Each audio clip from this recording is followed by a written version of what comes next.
Hello everyone, welcome to another video. और आज की वीडियो में मैं एक बहुत इंपॉर्टेंट टॉपिक डिस्कस करने वाला हूँ कि अगर आप एमबीबीएस, बीडीएस या आयुष कोर्सेज जो है बीएएमएस, बीएचएमएस, बीयूएमएस, इसमें से किसी भी जो सीट आपको अलॉट होती है, मींस काउंसलिंग में cap round 1, cap round 2, mop up में, या आप कोर्स कर रहे हैं, फर्स्ट ईयर आपका हो गया, सेकेंड ईयर से आप छोड़ रहे तो उसमें एक पेनल्टी लगती है हेल्थ यूनिवर्सिटी की तरफ से। सो मैं आज उसके बारे में डिस्कस करूँगा। सबसे पहले मैं यहाँ से स्टार्ट करता हूँ कि जैसे आपने राउंड में पार्टिसिपेट किया, जैसे ये 2021 के इंफॉर्मेशन ब्राउचर में से मैंने लिया है, इसका पेज नंबर आप जाके देख सकते हैं, 36 पे है। सो सबसे पहले जब काउंसलिंग स्टार्ट होती है, रजिस्ट्रेशन आपने किया, चॉइस फिलिंग हो गई। अब जो राउंड 1 है, मीन्स आपने चॉइस फिलिंग की, उसमें हो सकता है आपको कोई कॉलेज अलॉट हो सकता है नहीं हो, चॉइस नॉट अवेलेबल लिखा हुआ है अगर चॉइस मीन्स नहीं मिला आपको। सो अगर कोई कॉलेज अलॉट होता है और आपने जाके वहाँ पे एडमिशन नहीं लिया, तो इसमें ये होगा कि आपने अगर आप वहाँ पे जाके एडमिशन लिया, आपको अलॉट हुआ है, तो उसमें आप जो आगे वाले राउंड्स होने वाले हैं, जैसे कैप कैप राउंड 2 जो होगा, और अगर मॉपअप होता है तो मॉपअप, उसके लिए आप एलिजिबल नहीं रहेंगे, आप डिस्क्वालीफाई हो जाएंगे काउंसलिंग में से। ये होता है अगर आप सीट आपको अलॉट हुई और आपने जाके नहीं ली, उसमें कोई चार्जेस नहीं लगेंगे आपको, लेकिन आप डिस्क्वालीफाई हो गए काउंसलिंग से, अब आपका एडमिशन नहीं होगा वो साल। अब ये अब जो मैं सेकंड बात कर रहा हूँ वो ये कि आपको सीट अलॉट हुई थी फर्स्ट में, फिर आपका अपग्रेड हुआ सेकंड में, आपने वहाँ पे जाके एडमिशन लिया। ये एक है नॉर्मल प्रोसीजर।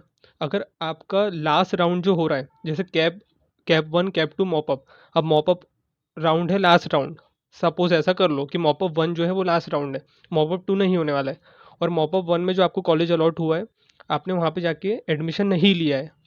सो अगर आप एडमिशन नहीं लेंगे, जैसे एमबीबीएस का मॉपअप 1 राउंड चल रहा है, वो आपको अलॉट हुई है सीट, लेकिन आप किसी रीज़न से वहाँ पे जाके नहीं लिया है आपने एडमिशन। सो आपको मीन्स उसकी जो लास्ट डेट रहेंगी उसके बाद, एडमिशन्स क्लोज हुए मॉपअप 1 के, उसके बाद आपको एक पेनल्टी लगेंगी ₹10 लाख की, अगर एमबीबीएस या बीडीएस कोर्स है। और इसका लेकिन क्राइटेरिया क्या है कि अगर आपने वहाँ पे जाके एडमिशन नहीं लिया तो आपको पेनल्टी लगेंगी। अगर आप वहाँ पे जाके एडमिशन ले लेते हैं, सिक्योर कर लेते हैं तो आपको पेनल्टी नहीं लगेंगी।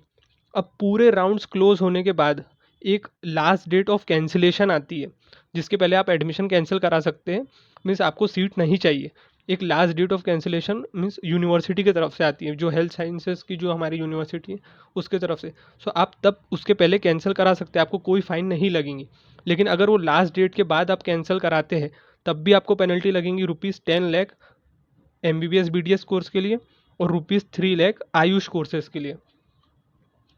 सो आपको मैंने पूरा एकदम डिटेल में एक्सप्लेन किया है कि अगर राउंड्स में आपको जो कॉलेज आते हैं वहाँ पे आपको जाके एडमिशन लेना है सब्सिक्वेंट राउंड्स में, तो आप राउंड में बने रहेंगे। अगर आपने लास्ट राउंड जो होगा, जो भी लास्ट राउंड होगा, मॉपअप 1 हो सकता है, 2 हो सकता है, कैप राउंड 2 लास्ट राउंड हो सकता है। सो अगर आपने वो राउंड में उसमें एडमिशन नहीं लिए जो लास्ट राउंड हुआ, तो आपको पेनल्टी लगेंगी, वो एक है।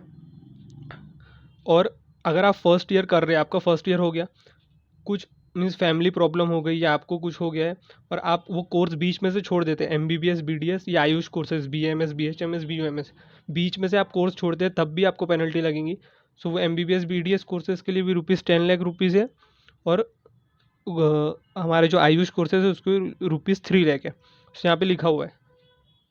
आई होप मैंने काफ़ी अच्छे से एक्सप्लेन किया होगा। अगर आप लोगों को नहीं समझा, मैं एक बार अच्छे से रिपीट कर लेता हूँ कि अगर आप कोई कोर्स परस्यू कर रहे हैं, M B B S, B D S, means during the course आपको कुछ होता है, आप कॉलेज छोड़ देते हैं, तब आपको पेनल्टी लगेंगी। और राउंड्स में अगर आप है, राउंड्स में देखो कैसी सिचुएशन है। फर्स्ट राउंड में आपको कॉलेज अलॉट हुआ, आपने कॉलेज में जाके एडमिशन नहीं लिया, हो सकता है आपके घर से काफ़ी दूर होंगे, दूसरे सिटी में होंगे, सो आप नहीं गए, सो उसमें आप हो जाएंगे डिस्क्वालीफाई। जो सेकंड या उसके बाद वाले राउंड्स होंगे उसमें आपके नाम के सामने आएंगे डिस्क्वालीफाइड लिखा हुआ। अब फर्स्ट में अलॉट हुआ, आपने जाके एडमिशन लिया, सेकंड कैप राउंड में अलॉट हुआ, आपने जाके एडमिशन लिया। अब थर्ड कैप राउंड में और थर्ड कैप राउंड नहीं, मीन्स मॉपअप 1 राउंड 1 जिसको बोलते हैं, मॉपअप राउंड 1 भी हुआ और आपको कॉलेज उसमें अलॉट हुआ है, दूसरा अपग्रेड हुआ है आपका, और आपने लेकिन उसमें जाके एडमिशन नहीं लिया, और वो राउंड लास्ट राउंड है काउंसलिंग का, सो आपको उसमें फ़ाइन लगेंगी। ये मैंने बोला है। सो आप लोग जब आप काउंसलिंग में पार्टिसिपेट करते हो तो काफ़ी ध्यान से, और प्रेफरेंस फॉर्म फिलिंग इसलिए बहुत इंपॉर्टेंट होती है कि आप कोई भी कॉलेजेस डाल दोगे दूर दूर के, आपको अगर अलॉट हो गया और आपको काउंसलिंग में भी बने रहना, तो आपको वहाँ पे जाके एडमिशन लेना पड़ेगा। आई होप आप लोगों को समझ गए होंगे मैं क्या बोला हूँ। एक बार आप इन्फॉर्मेशन ब्राउचर भी पेज नंबर 36 पे जाके देख सकते हैं।